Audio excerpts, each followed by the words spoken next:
श्री राधा वल्लभ लाल की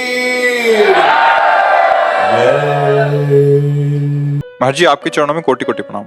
महाराज जी, मेरी जिंदगी में मेरे माता पिता और बड़े भाई का बहुत बड़ा स्थान है, पर जब वो मुझे समझते नहीं हैं तो मुझे बहुत क्रोध आता है और मैं उन्हें बहुत दुख पहुंचाकर पाप करता हूं। अपने माता पिता और भाई बहन कैसे सुधारूं? नहीं, अपने आप का कर्तव्य क्या है? देखो, हमारे पास अगर आए हो आप तो भगवान की कृपा पात्र हो। बिना कृपा के आप ऐसे नहीं बैठ सकते। आपका कर्तव्य क्या है?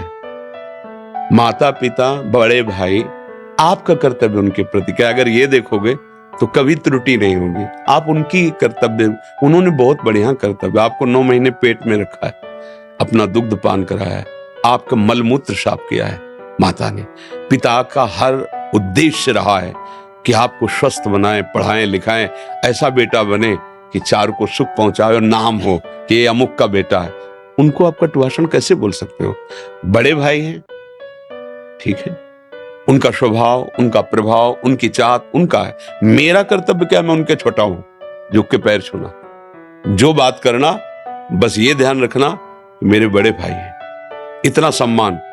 आगे बढ़ जाओगे। देनहार कोई और है। मान लो जैसे संपत्ति बंटवारे में ना भाई भाई को मार देते हैं, लड़ाई, बहुत मूर्खता है। उसके पैर छुओ। तुम अगर प्रसन्न हो तो तुम सब ले जाओ, हम लेबरी करके खा लेंगे। तुम मेरे बड़े भाई हो, आनंदित रहो। झगड़े की जरूरत नहीं, मारने की जरूरत नहीं। देने वाला इतना महान है कि जब तुम्हारी महानता देखेगा ना तो देखता रह जाएगा।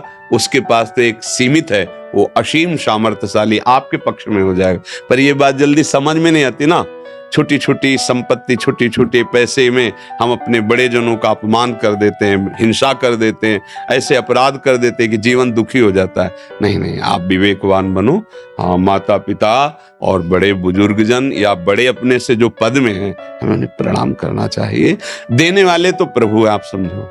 जब आप अच्छे आचरण करोगे, आपके अशुभ नष्ट होंगे, सुखी हो जाओगे। एक आह भरा आशीर्वाद होता है। अगर वो आपको गालियां दे रहे हो, आप उनकी सेवा में ही हो, नम्र हो, तो वो जबान से गाली दे रहे हैं लेकिन अंदर से समझ रहे हैं कि इतना कटु व्यवहार करता हूं फिर भी ये ऐसे, तब अंदर से जाओ, सुखी रहो। भीष्म जी के पिता ने कहा था कि जाओ बेटा, हमारे लिए तुमने सुखों का त्याग किया, ब्याह नहीं करूंगा, संतान नहीं उत्पन्न करूंगा, राज सिंहासन नहीं ग्रहण करूंगा, तो जाओ, जब चाहोगे तभी मृत्यु तुम्हें छू पाएगी। इच्छा मृत्यु का वरदान पिता ने दिया था। जाओ, मृत्यु तभी छुएगी जब तुम चाहोगे, अन्यथा मृत्यु की भी ताकत नहीं कि तुम्हारा स्पर्श कर ले। तो माता पिता में भी भगवान ही है और भाई तो भगवान है ही है, बड़े भ्राता है। उसी गर्भ में रहे जिसमें हम रहे, तो हमारा तो पूज्य है ही। अब ये सब सौहार्द बुद्धि भ्रष्ट होने के कारण नष्ट हो रही है।